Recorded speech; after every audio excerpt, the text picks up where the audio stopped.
right, joining me now is Mark Joseph, one of the lawyers at the Democracy Fund. He's made the journey out to Amish country many times. Mark, great to see you again. Thanks for having me. You know, it's very decompressing to come out here. I'm addicted to my cell phone. It's insane. I'm like a teenage girl. I'm always checking it. If I don't have it in my hand, I get nervous. To come to a place where they don't use email at all, they don't use faxes, they don't use telephones other than if someone else brings a phone, they'll talk on it. It's like taking a step back in time 2 centuries. Yeah, I mean, we have to come up here, meet with the elders. They don't use telephones. Obviously, they have no smartphones. It's all by letter mail. It's arranged with an intermediary to set up a time. Then we have to sit down with them. We have to explain everything in lay person's terms, which they understand. But, you know, the process is much more onerous than having a normal client in the city. I sat in today for part of the meeting, two young men from this community who went to the States. I think it was Ohio. One of them got married down there. And that's the thing. These Amish travel around from community to community for dating. I mean, if you're a young Amish guy, you're not using Amish Tinder or whatever the apps are these days. You are going in person and you're going to other Amish communities.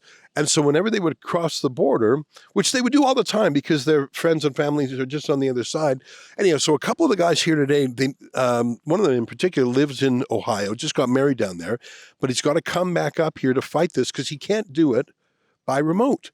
He can't do it on a Zoom call. He can't do it on a phone call. So the hassle, I'm just trying to imagine, he leaves his farm in Ohio by horse and carriage. I think he takes a bus across the border. Then he somehow gets another horse and carriage, and he's here because he's got to be here in person. Just the logistical challenge of him coming here, which is something that any other victim of the justice system would just handle in a Zoom call. Yeah, I mean, our court system isn't really designed to handle these folks. So as you say, they have to make travel arrangements. They can't go online to find out, what train or bus they need to take. So really, the logistics are difficult for them, but, we've managed to handle it so far. All I was thinking about when I was in there, like I was listening, and I'm not going to give away any solicitor-client privilege, but you were talking about if you get something in the mail, give a copy and we'll send some, like just things that we take for granted in the 21st century in Canada. That's not how they operate. And we hear all this talk about reasonable accommodation, and is the government being culturally sensitive, and is the law being sensitive, and sensitivity training for judges, and it makes me want to gag, all this DEI. But here we have a real case of a community that they're not being intransigent. This is just, they just don't use tech.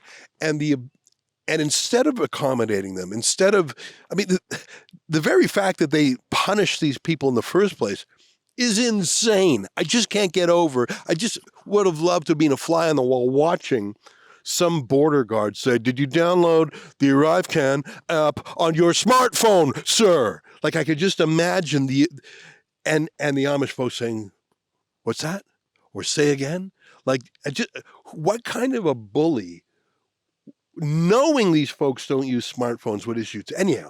And even just sitting there in the meeting, the amount of effort to, when you get a mail, make a copy, send it in the mail. This court system, which, says it's so tolerant, all I could see in there was the effects of the intolerance on the Amish. Yeah, look, it makes it difficult for these types of people to get their fair hearing. I mean, your listeners know that they were convicted in absentia. So they didn't even realize that they had a problem until they went to deal with their farm or get a loan, and they've got a lien on. And then we've heard that one gentleman actually did sell his farm to meet that lien obligation. Oh my God, I didn't know that. Yeah, that's a bit of he sold his farm. That's what we understand. We haven't confirmed that. Is that here in Ontario? That's in Ontario, yeah. Of course it would be, I guess. You know, when I first reported 9 months ago about these liens, someone said, this is the government trying to take their land. And I thought, that's an exaggeration. A lien is just a debt collection tool. They're not really coming for the farms. And you're saying one of these Amish farmers, from what you've heard, actually did sell his farm to get this government encumbrance off. I am sick to my stomach hearing that. Yeah, again, that doesn't sound too outrageous to us, because these fines can be in the tens of thousands of dollars. Oh my God. Yeah. Do we know who this farmer is? We haven't made any inquiries, but we think that might have triggered the effort from the Amish to clear these liens. Oh my God. I did not know that. It was some YouTube commenter who said, "Oh, this is a scam or a scheme to get their land." I thought, no, it's just an abusive debt collector. But what you're saying proves the conspiracy theory true. And these Amish, I was talking, I don't want to mention names, but I was talking to and I even promised the head of the steering committee I wouldn't say his name on camera. But the head of the steering committee, who we both know and have met several times, he was telling me about how terrified a lady was when she came here to deal with the ticket and she found out she had a lien.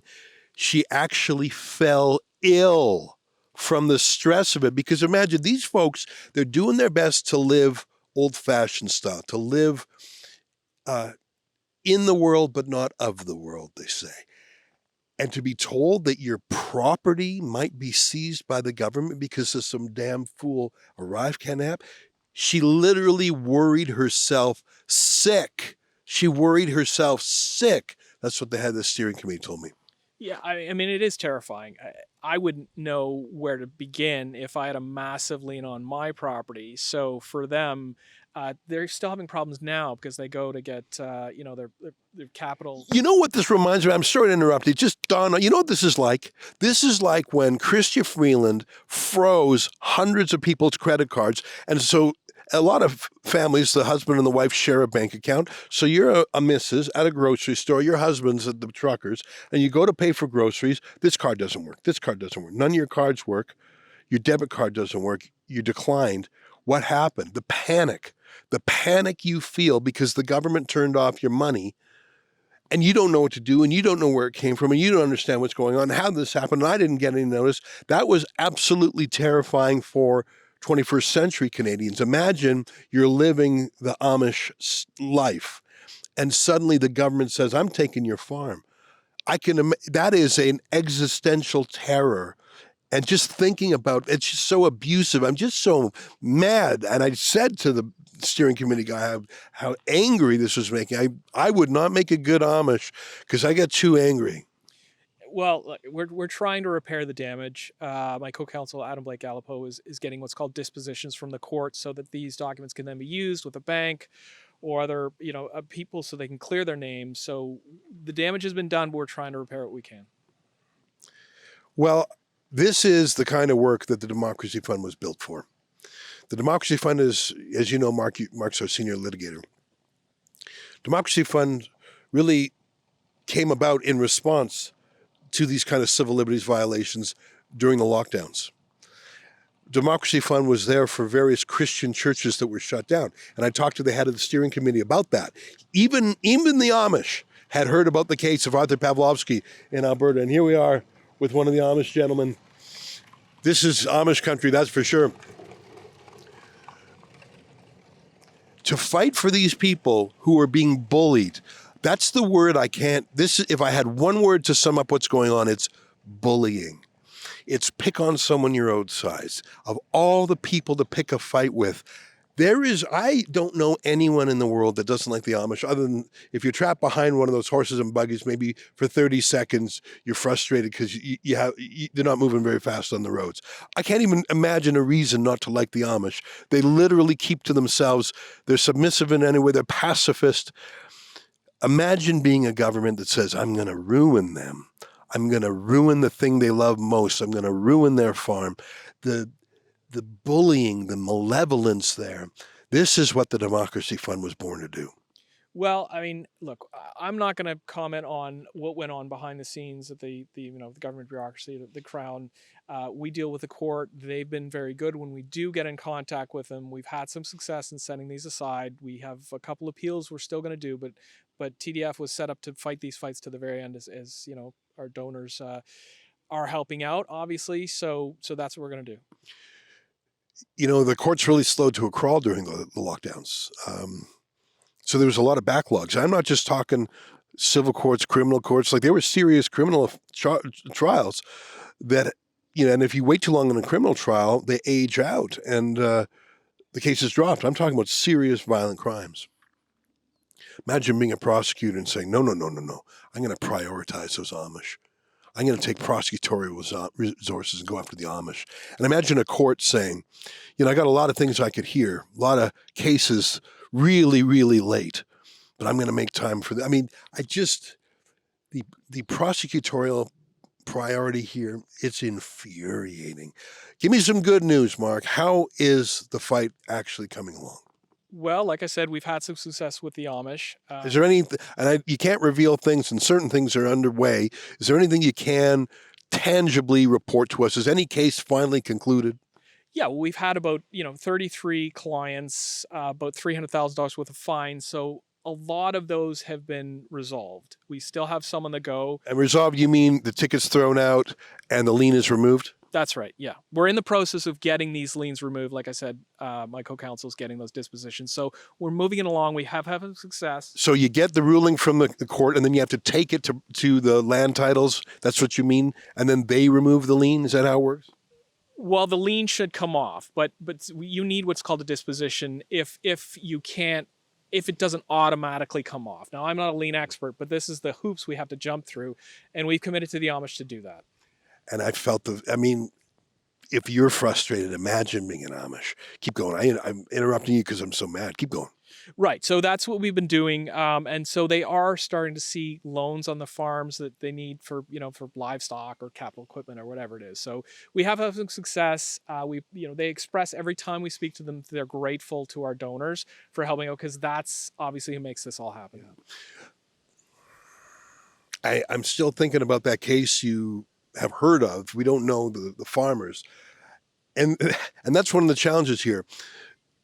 We could have a video going viral about this. In fact, my video 9 months ago, more than half a million people saw it on YouTube, but no Amish saw it. So if that's the thing, there's probably someone out there who was deeply wronged by this, but they don't know help's available. In this case, it's only because there was a friend of the community named Grant who watched Rebel News videos.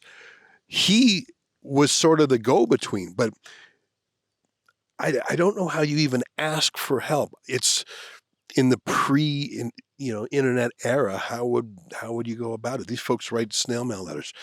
All right. When I talked to, I was going to say his name, the head of the steering committee as well, and it takes up a lot of his time, but they're pleased with it. They're getting acculturated to this. They understand the vocabulary now. And I think, and he said the church is grateful to him, and so are individuals who are putting this behind them. We're doing the right thing here. Hopefully, by 2026, these matters will be done. The justice system moves more slowly than a horse and carriage. Right. We'll like I said, we'll pursue this to the bitter end. We'll go as far as we can. We'll go to the divisional court or wherever we have to go to appeal these if they don't overturn them, but that's what we're committed to do. Yeah. I want to respect their rules.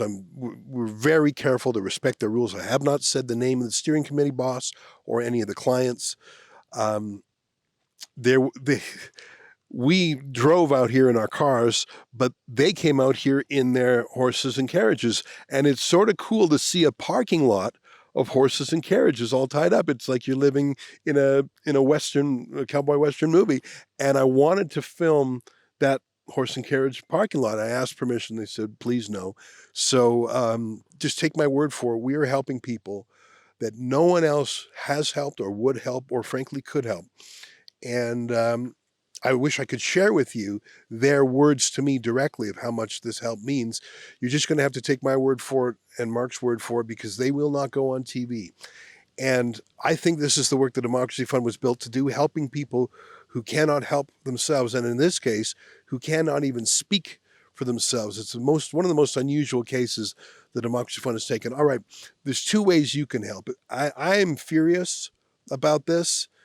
I'm going to put that aside for a minute. If you want to do something about it, there's two ways to help. One way is to help us do our reports. We schlep out here. We're devoting serious editorial resources to this battle, as you know.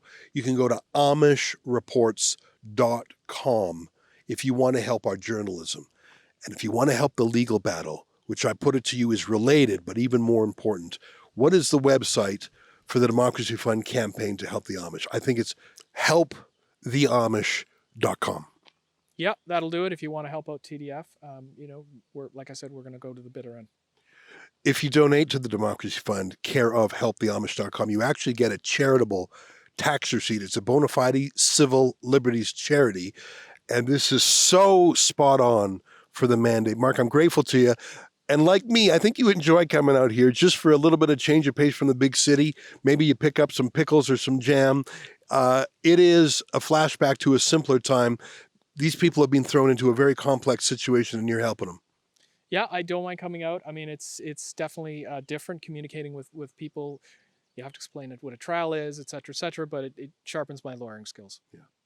Well, you have to be good with client communications. I mean, a doctor would call it a bedside manner. For a lawyer, these are smart people, but they're not savvy, if you understand the difference. All right, there it is. I'm in Chatsworth County, a beautiful day. I am going to slowly start making my way back to the city. You probably saw that one horse and carriage go by. That's how it is out here. And then one day, the brutal fist of government came into their idyllic lives and changed everything. But we're fighting back. I want you to help. You can help on the journalism side with AmishReports.com. By the way, you should go there anyways to see all our reports. We've got like 10 of them.